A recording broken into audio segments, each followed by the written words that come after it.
We begin, as we always do, with today's big story.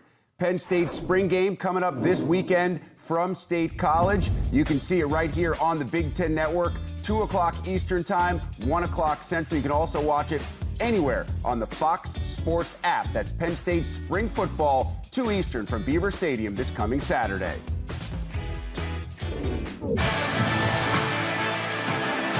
Second and 4. Clifford, left side, has a man open. Touchdown, Penn State. At the Nittany Lions' 48-yard line, their first series of the game. And he lays it right in the hands of Jahan Dotson. How's that for starting a game for Penn State? Clifford steps up into it and now fires. Oh, man, wide open. Touchdown.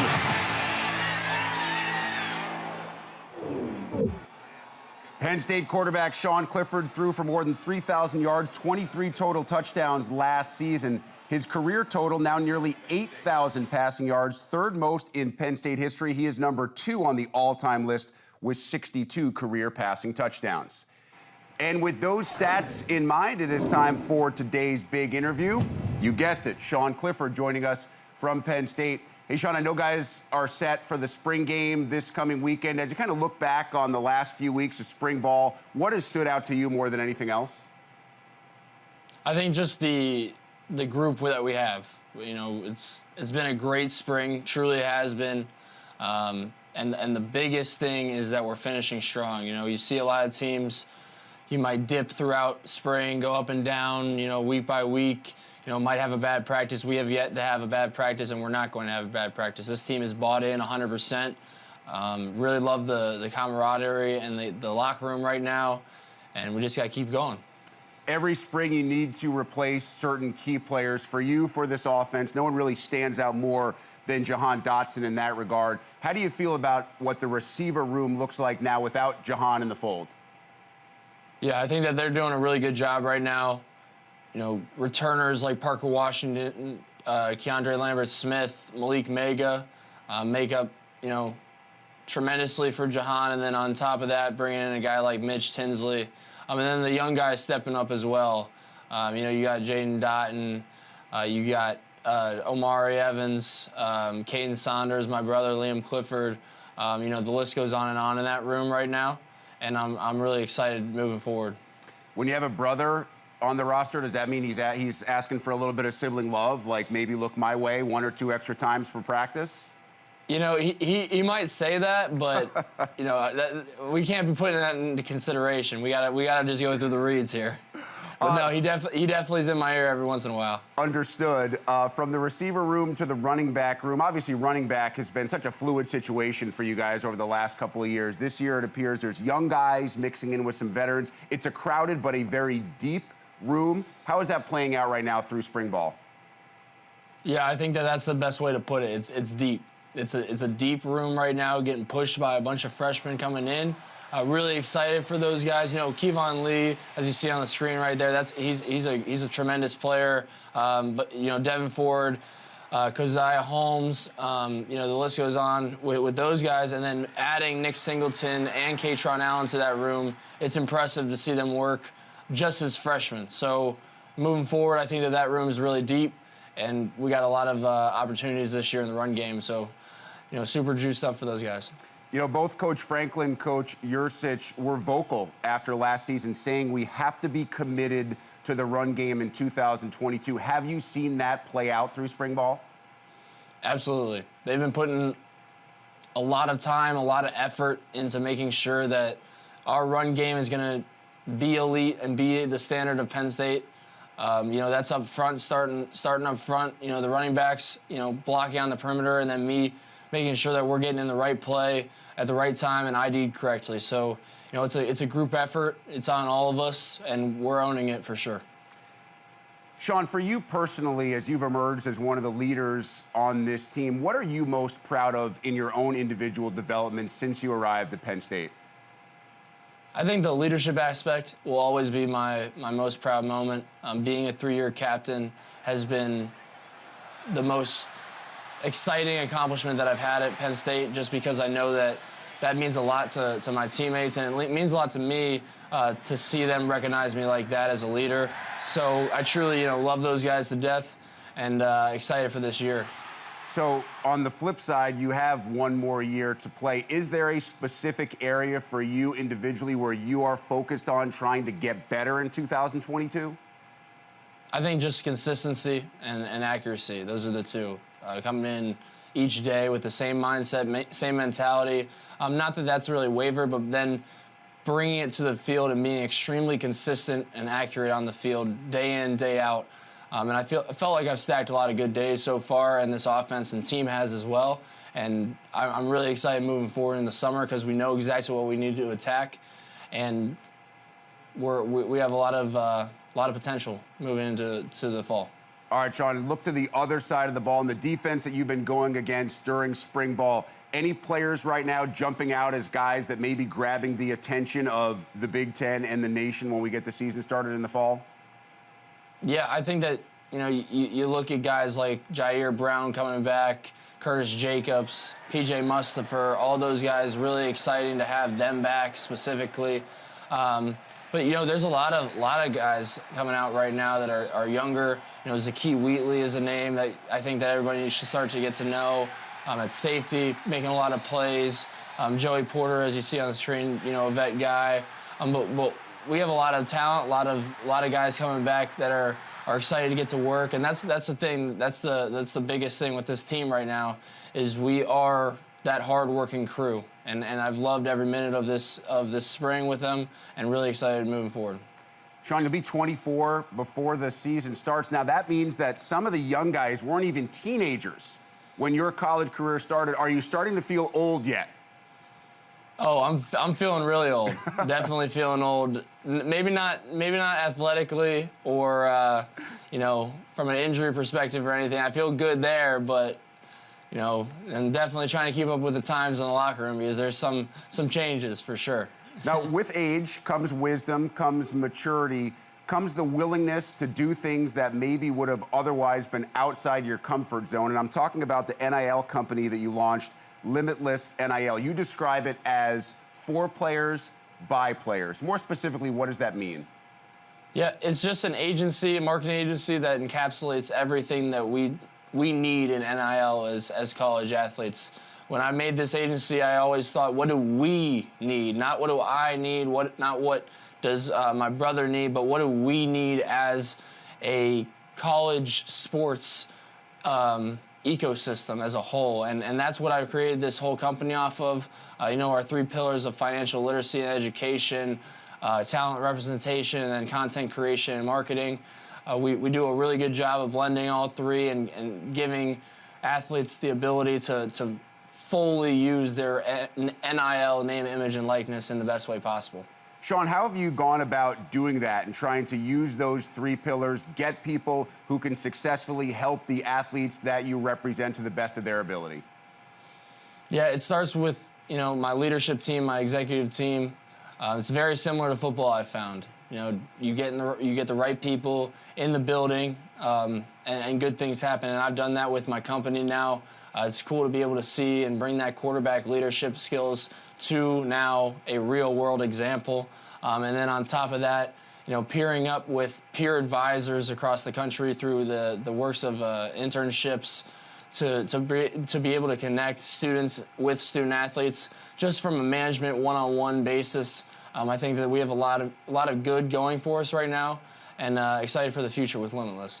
So what was the genesis and what was the process like? Why did you first think of it, and how did you actually physically get it started?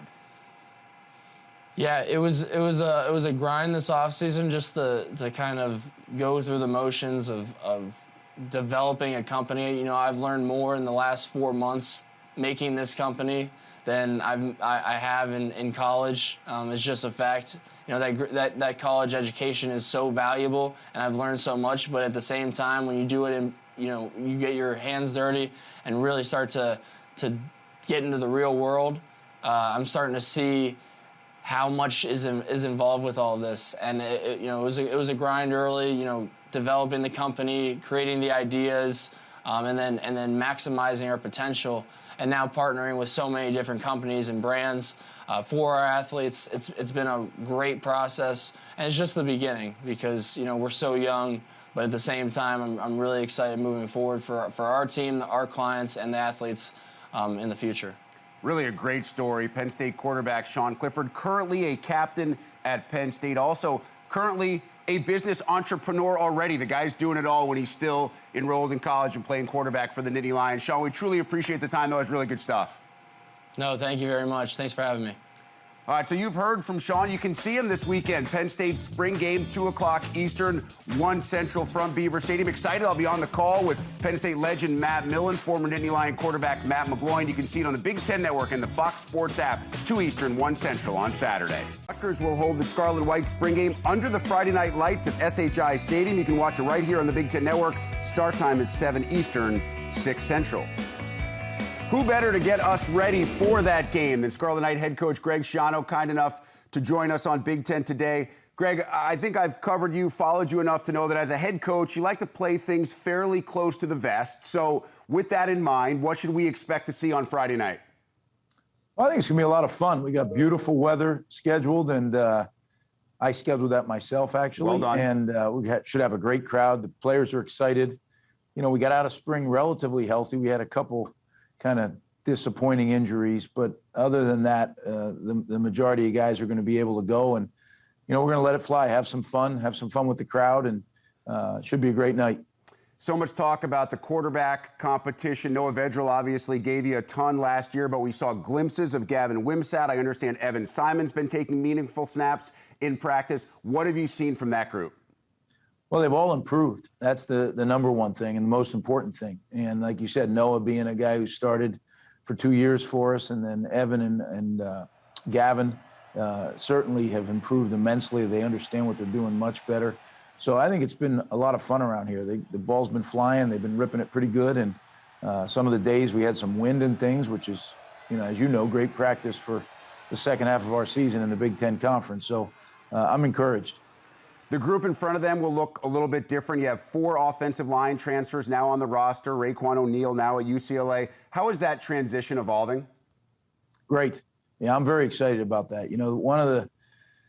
One of the things that I knew going into both the first and second season is we were going to be able to go just about as far as the O-line would take us. And it was just a situation where we were just deficient in that area. I think we're starting to get our feet up underneath us.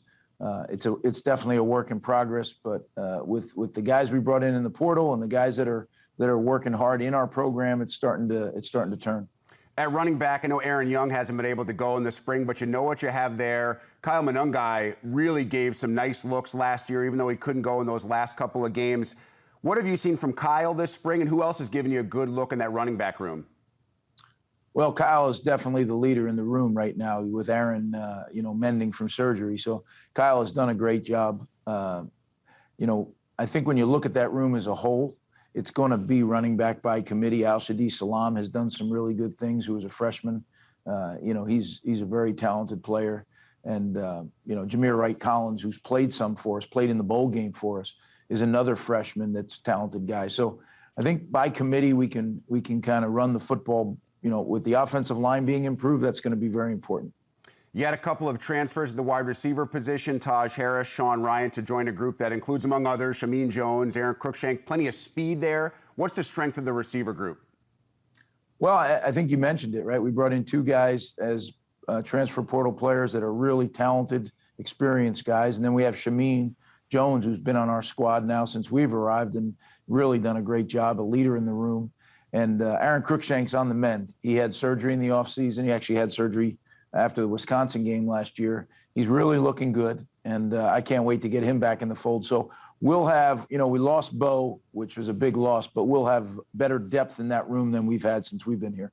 Now, on the other side, the D-line is also a new look, but in a different sense than the O-line. Seems like you have depth there, but a lot of the talent is somewhat inexperienced. How accurate is that? I think it's a mix. You have Ifan Maje, who played 3 technique for us last year. He's back. Mayan Ahana, too. He's back. We have some young players that I think we're going to play 8, 10 guys, and that's what we love to do is rotate guys through. And I think those young players are going to be, really in an opportune situation to go make the most of it. And they're talented, so it should be good to watch them grow.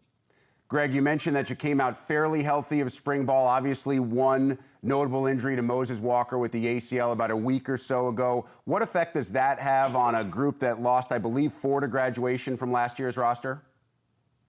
Well, it is. We're a little thin at that position. That's a fact. So we're working on that both internally and as well as outside the building, looking for if there's any portal guys that could fit the bill. Mo Toure, we're waiting to see what happens there. Mo got injured, and we're not sure where he stands. So we'll know that sooner than later, and we'll figure that all out. But again, it's a next man up mentality. We have young players that are just going to have to be ready to step up. All right, Greg, let's get you out of here on this one. When you talk special teams, it's funny to say that you can have an ultimate weapon with the leg of a punter, but you guys kind of do in that with Adam Korsak. How fair is it to say he can change the game maybe as much as anyone on your team? Well, he's the best I've ever coached, Rick. I'll tell you, he is phenomenal. He's good at every part of his job, whether it's pooch punting, booming the ball, ripping it to roll. I mean, he can do it all. And he's a special player. He's a special young man. We're very fortunate to have him back. We set a record last year, all-time record in NCAA history for net punt. So a lot of that is attributed to his punting. And, now we've set the standard. We got to go exceed the standard. Yeah, I think he may have set a record for frequent flyer miles in the shortest amount of time going back and forth to the other part of the world to come back for the postseason. Hey, Greg, we always appreciate the time. Enjoy the game on Friday night. Chamber of Commerce weather, as it always is at SHI Stadium. Thanks for the time. Thanks, Rick. Always 75 here at SHI. 75 and sunny. We absolutely love it. Rutgers spring game this weekend. See it on Big Ten Network. Coming up. And we are back on Big Ten today with the big stat of the day. Paul Judo, the 6th all-around title in Michigan school history, first since 2014. Not just the all-around, but the vault national championship as well. Tied a school record with 6 All-America honors as a team. Michigan finished an impressive 3rd, less than a 1/10 of a point out of 2nd. And that all-around and vault national champion is back with us. Paul Judo was on the show after winning the Big Tens. Now he's here after winning the NCAAs. Paul, what have the last couple of days been like for you as you've been walking around with the knowledge that you are the NCAA all-around national champ? Well, I'll be 100% honest. It didn't really sink in until, I think, closer to Monday. I remember just thinking all night Saturday, just laying in my bed, recovering from the meet, ecstatic on cloud 9. Like, did that really even happen? I was trying to talk to my parents and my mom especially, asking like, can you believe it? And she would always say, yeah, we believe it. You put in all the work all year long. And, it's just one of those things that I've dreamed about happening since that 2014 all-around title with Sam Mikulik. I mean, I watched that as a little kid and just dreamed of that kind of moment in my own life. And so it's been unbelievable the last couple of days. It's been really nice to calm down after such an intense season. So many different competitions that we've had to prep for, that we've had to peak at. And the last couple of days, like you said, I've just been happy to walk around with that kind of title. It's really humbling to know that I joined a very finite group of guys that are incredible in their own respects as well. Yeah, definitely an elite club that you are now a part of. Did you receive a message, a phone call, a text, anything that stood out after winning the all-around? Definitely, and it goes from that guy, Sam Mikulik. He managed to DM me on Instagram, which, as a first, I still always look up to Sam and will always look up to Sam. It was really cool. He said, like, congrats, he's super proud of me and stuff, and I remember I DM'd him back, like, hey, thank you so much. You don't even know how much that means to me, and I had said, like, I'm just trying to follow in your footsteps. And what he responded with was, nah, man, you're creating your own footsteps, and we're all so proud of you and that kind of thing. So hearing that from Sam was, it's just, I mean, I'm getting goosebumps just thinking about it. I was so happy to get that kind of recognition from one of my idols. So yeah, that's really cool. As we go back to the competition, to win the all-around, you step up on the final vault. You know you need a 14.435. So full knowledge, what's the last thought in your mind as you begin your approach? Okay, So this moment, it's gonna live in my head forever. So I remember I had locked in right after pommel horse that I needed to win this meet, and I had asked myself, did I only come this far to come this far? I looked up at the standings going into the fourth event, going into the fifth event that I was in second, and all I wanted to do was win this meet. I dreamed of this moment. I trained for it. The rings was solid, but I knew that Brody was going to be going to pommel horse at the end, and then he was going to go to rings, which is a really strong event for him as well. So standing there after rings, just focusing on the vault, there was not a thought in my head. I remember very clearly my mind was blank. I shook out my arms. I said my words, my positive affirmations right before, my cues for the vault. I was zoning in. I didn't even hear my team that was like not 6 feet away from me. They were screaming their heads off, and I remember just thinking, wow, I'm just locked in. This is like one of those moments where I'm self-actualization and I'm locked into this vault. And I remember running down the vault runway, not thinking about anything, and then literally landing the vault, looking down at my feet, and just realizing that I just stuck. Like I was just hoping to land, just not land on my butt, and I looked down at my feet and they didn't move at all, and I just thought this is not the time for a step or a hop. I stuck this one, and I just pure joy, ecstatic. So to be honest, 90 seconds probably before the vault and up until the very landing, I had no idea. I mind blank, just complete zoned in and locked in. Perfect time to be in the zone. Now that vault has a huge max score, so you knew when you landed it that you had the points you needed, and you had more than half a point additional on top of that as you land a 15 to win the vault all around. Dreams are one thing. When you actually realize the dream has become reality, it starts to sink in as you run back towards your team who is waiting for you at the approach start line. What is going through your mind at that point when you start to envision the fact that Paul Judah is, in fact, an NCAA national championship in the all-around? I just remember hugging my coach, Xiao, and just thinking, just starting to be overwhelmed by emotions. The one thing that I've been trying to work on myself is my maturity and kind of allowing myself to not get too excited or too upset about any moment throughout the competition up until the last event. So throughout that kind of entire meet, for the first 5 events, I was really just zoned in after the meet, after the event, even if it was a great landing or even if it was a perfect routine. It didn't really matter because there is so much gymnastics to be left to do. So, you know, you can start out super high and super hot and then just have terrible rest of your events, and then who cares if you got ecstatic after one event.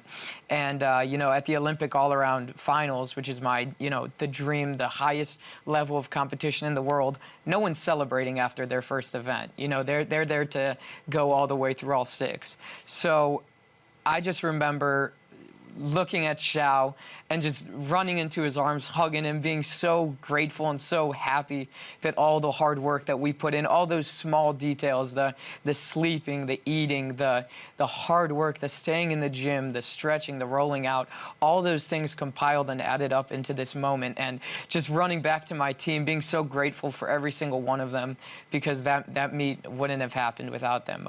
They had my back the whole way through, and I just remember being so happy to hug every single one of them and cry on their shoulders after that victory. So it was a dream come true for sure. And an amazing performance by the entire team, finishing 3rd in the nation. And as I mentioned, razor-thin margin between 3rd and 2nd. How bright is the future for this program, Paul? You know, I had a really awesome moment with Mark Williams, the head coach of OU, who had actually told me how awesome that vault was, which is such an honor from him because such a distinguished coach and has seen so much amazing gymnastics in his lifetime. So for him to compliment my vault was awesome. And in fact, he actually told me, he goes, "I really thought you guys had it. Like I really thought you had it." To be 1,000% honest, I wasn't looking at the team results at the moment. I had a feeling that if we did really well in vault, we could beat them and edge them out on floor. But unfortunately, it went the way it did. However, I'll make it note that even if we had a perfect meet, we weren't going to edge out the top dog there, Stanford. They had crazy difficulty, crazy hit percentages, which is their how often they don't make a mistake on their routine. And we just weren't there. We're just not there right now. But the future for Michigan men's gymnastics is huge. It's very bright. We've got an awesome incoming class. We've got a culture that was developed by the senior guys on our team now that we're going to keep pursuing throughout the couple years that we're here. And we know our mission. It's increase our difficulty, maintain our execution, and you know how clean our gymnastics is, and just get to the top of that podium. So this is nothing but a stepping stone for us. You mentioned Coach Schiano and the fact that you enjoyed that embrace so much with him. He was an assistant for 16 years before working this year as interim head coach. How do you describe his impact on you on the program? You know, Xiao's one of those people that is not just one of the greatest coaches in the world, and I've heard that from a numerous different number of sources, right?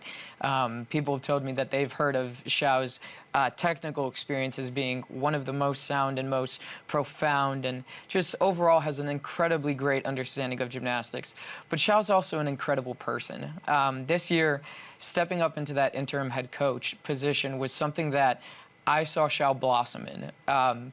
He had mentioned to me a couple of times that although him and I have developed a very unique and individualistic relationship, he would have to put that part of his life and our relationship aside in order to look out for the team, which is something that, you know, only someone with such a small ego and someone that is able to look at the greater good, you know, because Xiao could be happy as a head coach and, in fact, maybe even want to be more personalized with his athletes.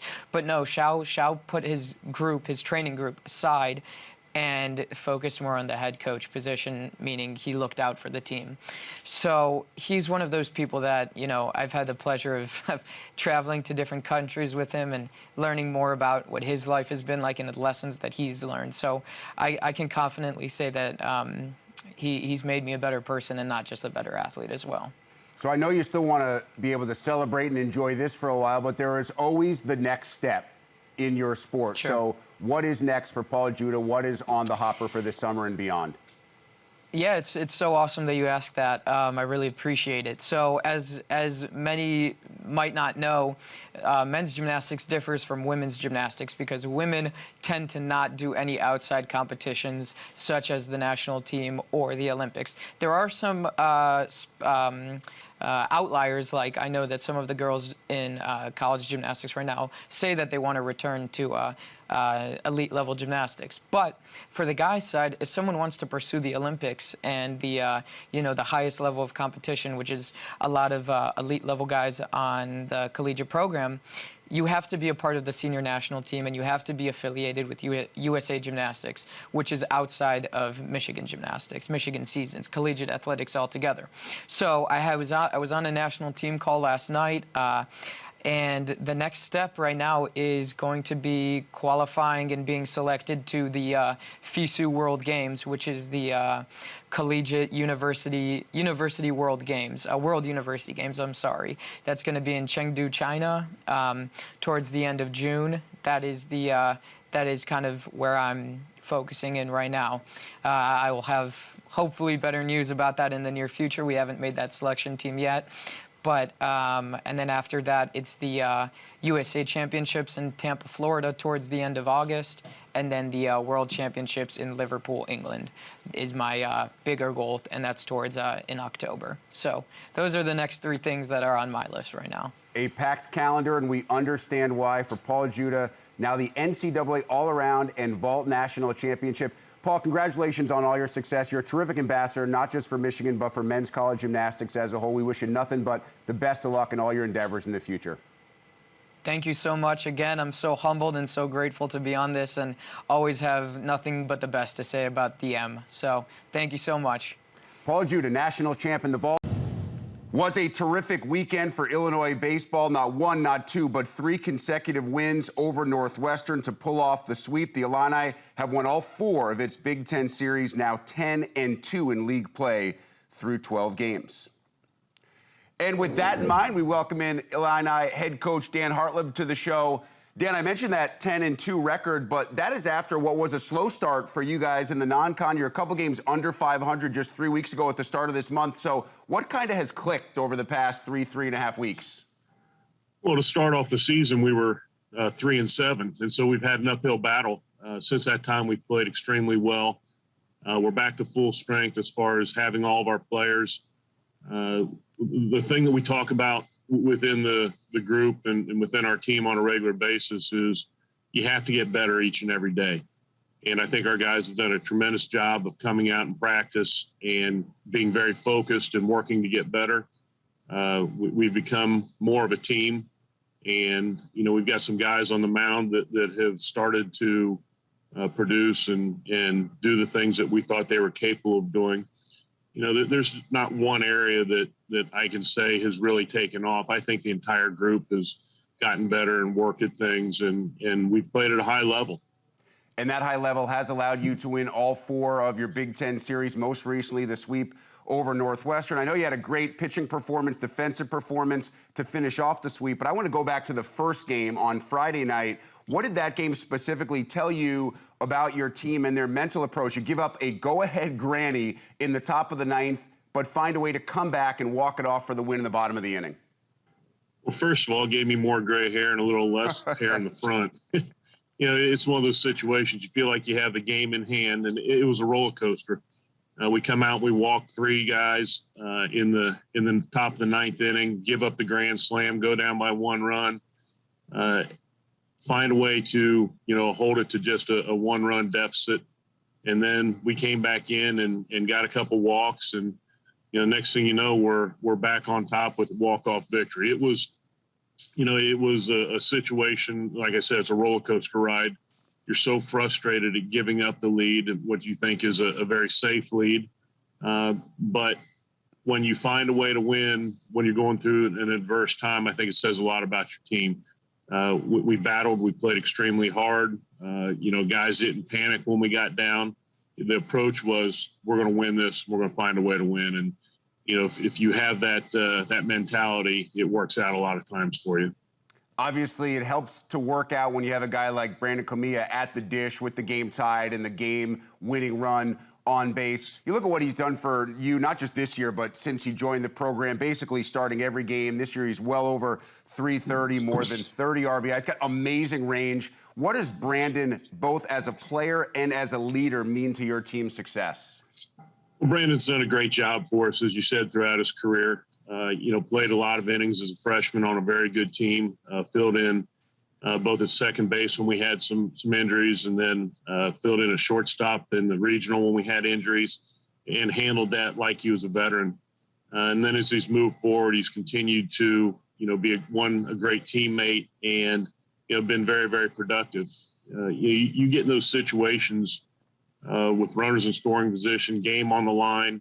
Those are tough situations. You know, not only is it a tough situation from an athletic standpoint, but it's also a tough situation from a mental standpoint. And he's handled those opportunities very, very well. And, you know, as you said, he came up with a big hit.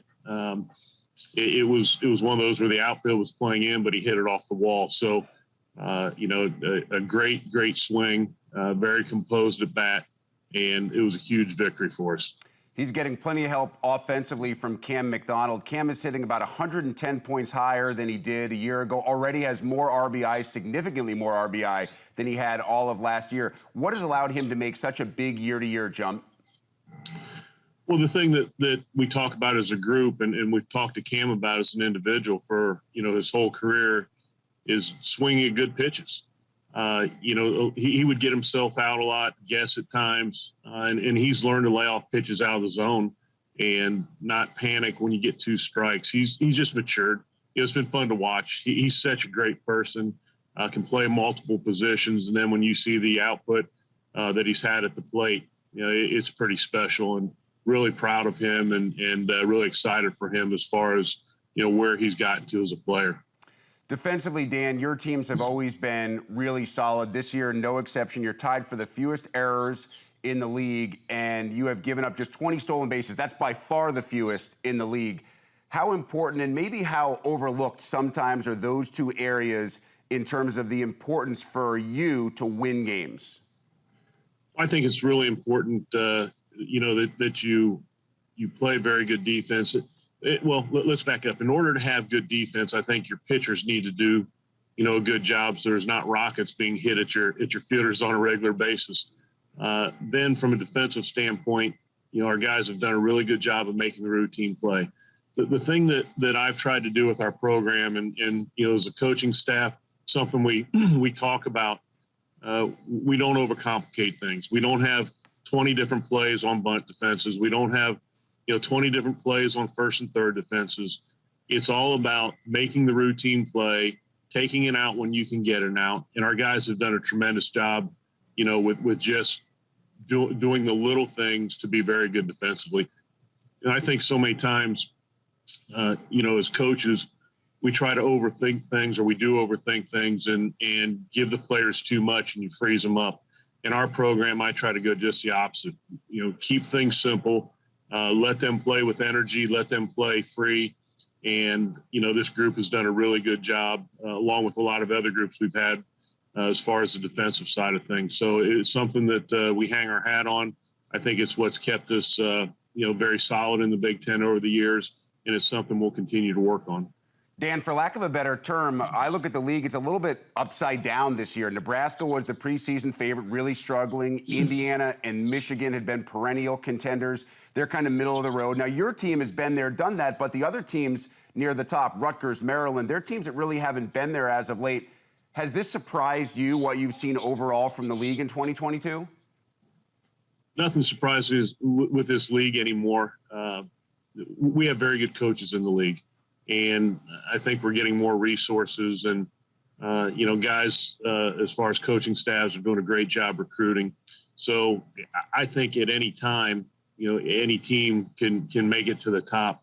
What I've said on a number of occasions, both to the other coaches as well as people around the country, I used to feel like you had some gimme weekends. You go in and it's like, we're going to win 2. And if you don't win 3, you're upset about it. You don't have that anymore. Every single weekend and every single game is such a grind. The quality of the Big Ten has really jumped up. The thing, if you look at before COVID, we had made such great strides as a conference, having a lot of teams with very good RPIs, getting more teams in the NCAA tournament. The one thing that I think has hurt us a little bit and hurt some of the teams, I think we're very much a developmental league where we get some very, very good athletes, and everybody does a great job coaching and developing those players. I think it's hurt us a little bit where we couldn't play midweek games last year, and then you didn't play the year before. I think that stunted the growth some from a development standpoint, and it's kind of hurt our RPIs this year. But you'll see this league back up towards the top as far as respect around the country within a year. So let's go back to part of the question. Rutgers is a very good team. Maryland's a very good team. They can beat anyone in the country. They've played very good schedules, and they'll be tough to contend with both the rest of the season in the Big Ten and then moving into NCAA tournament play. And that schedule gets tough for both you and Maryland this weekend as you face off against each other. Friday and Saturday's games can be seen right here on the Big Ten Network.